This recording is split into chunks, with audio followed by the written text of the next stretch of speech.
श्रीमद् भागवत कथा, श्री राम कथा एवं शिव महापुराण की अमृत वर्षा के लिए भागवत किंकर पूज्य श्री हर्षित कृष्ण जी के YouTube चैनल को सब्सक्राइब करें। पूतना भगवान को मारने के लिए सुंदर अप्सरा का रूप बना करके आई। जिस कक्ष में भगवान थे वहां पहुंच गई मायावी विद्याओं से, और पलने में झूल रहे भगवान के पास जैसे ही पूतना पहुंची तो भगवान ने आंखें बंद कर ली। पूतना को देखा नहीं। क्यों?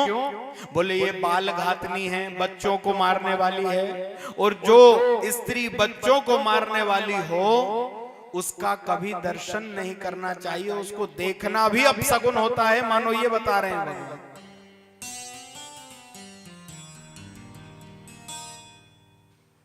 वो पुत्र हो या पुत्री हो,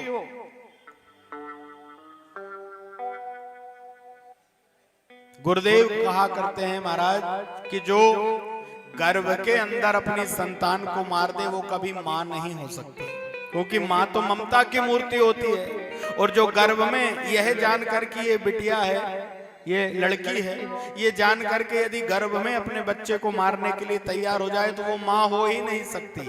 वो कौन है? बोले पूतना बाल घातनी। वो पूतना है जो गर्भ में अपने बच्चे को मार दे।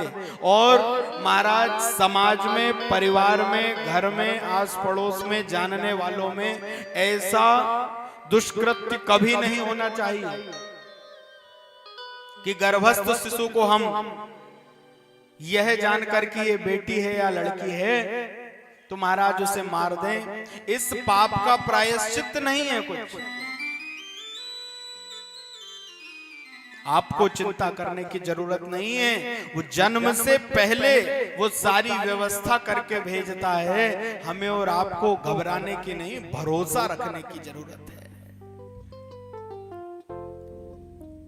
कन्या भ्रूण हत्या महापाप है। परिवार में, घर में, समाज में, रिश्तेदारी में कभी नहीं होना चाहिए। महापाप। पूतना बच्चे को मारने के लिए आई, भगवान ने उसे देखा नहीं, अथवा भगवान नेत्र बंद करके विचार कर रहे हैं कि अब पूतना को तारना है, 6 दिन के हैं, तो आंखें बंद करके विचार कर रहे हैं कि एक आधा जन्म में इसका कोई ऐसा पुण्य कर्म मिल जाए जिसके बल पे इसको भव से पार लगा दूं। तो पूतना के पूर्व जन्मों का स्मरण करने के लिए भगवान ने नेत्र बंद कर लिए। सुखदेव जी कहते हैं राजन, भगवान को पलने में से लेकर आकाश में उड़ गई, अट्टहास की गर्जना करने लगी, पहाड़ के समान हो गई। स्तनों में जहर लगा कर आई है। अहो वकीयम स्तन कालकूटम। कालकूट जहर लगाकर अपने स्तनों में आई और हंसते हुए भगवान को दूध पिलाने लगी कि ये जहर पी के मर जाएगा। भगवान ने जहर तो पान किया नहीं, इसका दूध पीते हुए स्तनों से इसके प्राणों को पीने लगे। और जब भगवान प्राण पीने लगे तो झटपटाने लगी, जोर जोर से चीखने लगी। सामुंच मुंचाल मिति प्रभासणी। छोड़ दे, छोड़ दे, पूत ना ना ना, ऐसा कहकर बकासुर की बहन को भगवान ने लाकर के कंस की बगिया में ही पटक दिया। बोलो असुर निकंदन भगवान।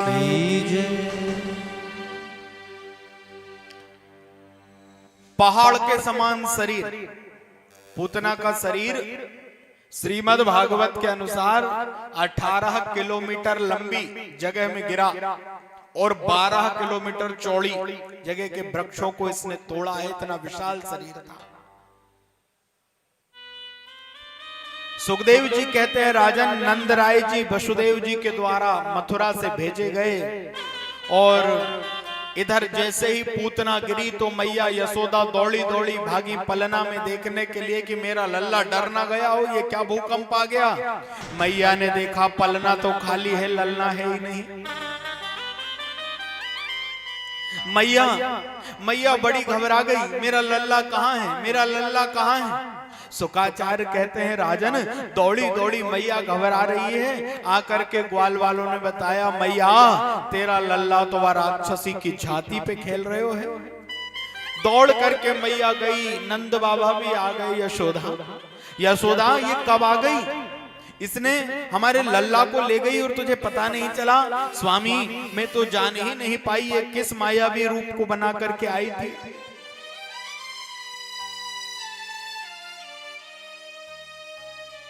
तुरंत भगवान को पूतना मैया की छाती से उठा करके और मैया ने जल्दी से अपने हृदय से लगाया।